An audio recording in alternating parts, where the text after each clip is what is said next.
সম্মানিত বিয়াস, আজকে 2 দিন যাবৎ বাংলাদেশে প্রচন্ড বৃষ্টি। বৃষ্টির পাশাপাশি অনেক বাতাস। দেখেন, বাতাসের কারণে আমাদের নদীতে মাছ মারার জন্য এটাকে বলা হতো ব্যাসাল। সেই ব্যাসালটা দেখেন আজকে রাতের বাতাসে এবং বৃষ্টিতে মানে উল্টে পাল্টে কি একটা অবস্থা করে ফেলাইছে। আপনারা ভিডিওতে সম্পূর্ণ দেখতে থাকুন।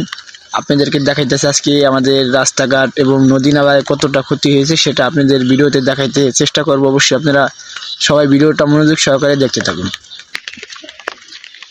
দর্শক মন্ডলী, দেখেন একটা ব্যাসাল কিভাবে উঠে দেখেন পানিতে ফালাই দিছে।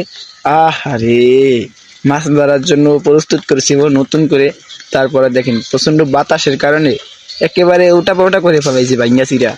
কি বিশ্বাস হচ্ছে না? দেখেন দেখেন, আহারে ভাই, এটাই আছে বাংলাদেশের বৃষ্টি এবং বাতাস। আপনারা সম্পূর্ণ ভিডিওটা যারা স্কিপ করছেন তাদেরকে ধন্যবাদ। আর যারা আমার ভিডিও দেখেন তারা ভালো থাকবেন, সুস্থ থাকবেন। খুদা হাফেজ।